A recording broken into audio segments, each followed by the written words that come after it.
सदाराम गुप्ता, महासचिव senior citizen welfare association Narela व अनेक सामाजिक धार्मिक मार्केट एसोसिएशन RW का सक्रिय नेतृत्व करता हूँ। 2020 की जो कोरोना काल में जो समस्याएं उठी और लोगों ने डट के मुकाबला किया, वो वाकई में प्रशंसनीय है।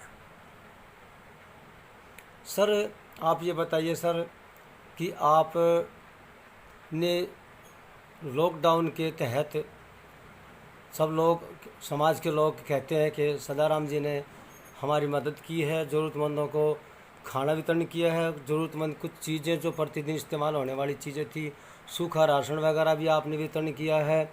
समाज के लोग कहते हैं, मैं नहीं कहता, समाज के लोग कहते हैं इस विषय में।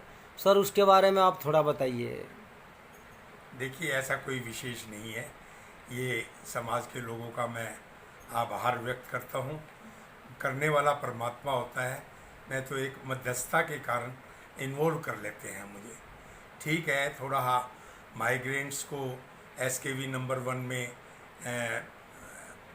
प्रशासन ने बंद कर दिया था, जिसमें 60-65 के करीब विभिन्न प्रांतों के लोगों को, महिलाओं को, बच्चों को उसमें रखा गया था। और वो SHO राकेश शर्मा उस टाइम के हमारे क्षेत्र के रहे, उन्होंने मुझे बुला करके ये सेवा दी।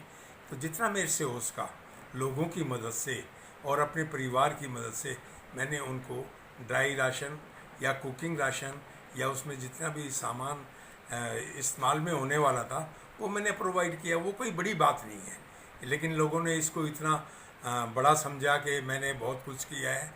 ये करवाता परमात्मा है, मैं कौन हूँ करने वाला।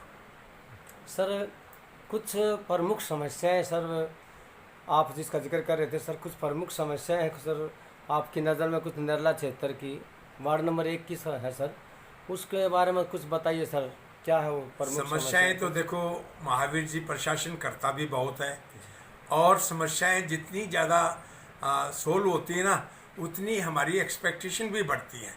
मैं प्रशासन का इसमें दोष नहीं देना चाहूँगा, क्योंकि समस्याएं हमारी अपनी पैदा की हुई होती हैं। अब देखिएगा, अपने जैसे मैं Narela Punjabi colony G block से वास्ता रखता हूँ, यहाँ का निवासी हूँ, तो मैं अपने इर्द गिर्द की समस्याओं को शेयर करूँगा आपके साथ कि यहाँ पे जैसे मेन होल टूट गया, मेरे नोटिस में आ गया, मैंने मेन होल को जो है प्रशासन के नोटिस में डाल दिया।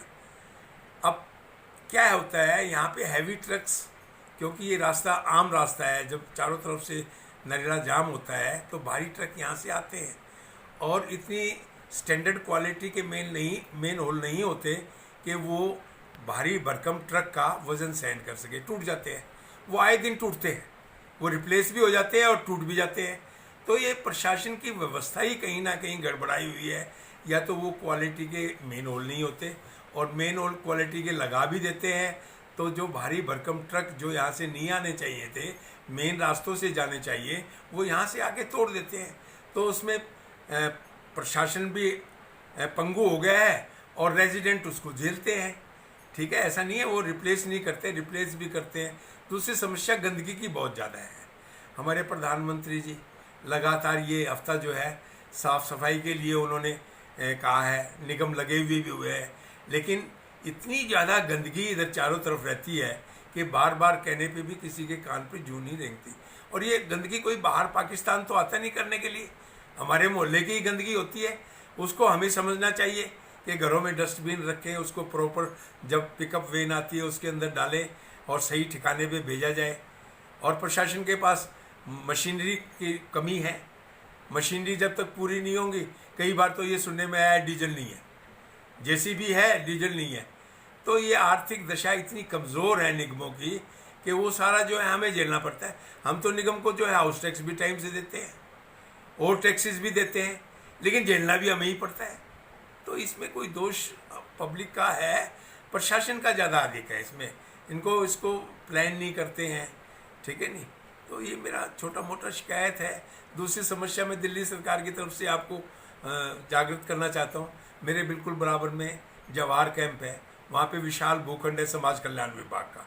1 दशक से ज़्यादा समय हो गया, वो ऐसे ही पड़ा है। चारों तरफ गवर्नमेंट ने ग्रिल लगवाई, दोनों तरफ दरवाजे लगाए, वो चोर लूट करके ले गए, गवर्नमेंट के ऊपर जूम ही नहीं रेंगती। वो पैसा तो अल्टीमेटली समाज का ही है, टैक्स देते हैं, उन्हीं से तो ये जो है डेवलपमेंट कार्य होते हैं।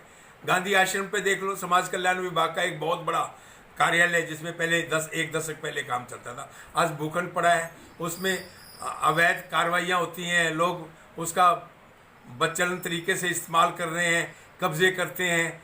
तो ये गवर्नमेंट को देखना चाहिए, और इसके लिए मैंने माननीय विधायक शरद चौहान जी को लिखा भी है कि भाई इसको इतनी कीमती जगह, हमारे को पार्किंग के लिए जगह नहीं मिलती, हमें सामाजिक गतिविधियां करने के लिए जगह नहीं मिलती, और इतना विशाल भूखंड जो कि डंपिंग ग्राउंड बन गया है गंदगी से, वहाँ पे सोच ओपन में जाते हैं।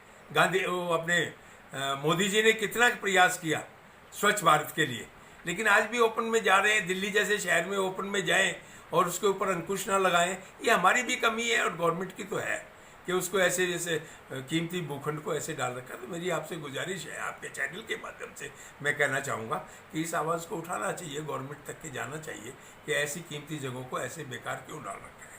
धन्यवाद। थैंक यू सर, आपका न्यूज़ 100 खबर में आपका धन्यवाद, आपका स्वागत है सर। आपने जो समय दिया न्यूज़ 100 खबर को, उसके लिए आपका बहुत बहुत धन्यवाद। 100 चैनल के लिए मैं बहुत आभारी हूँ कि उन्होंने हमारी आवाज़ को, जनता की आवाज़ को, समाज की आवाज़ को एक उच्च प्रशासन लेवल पे उठाने की, इसके लिए मैं आपका बहुत बहुत आभारी हूँ। Thank you.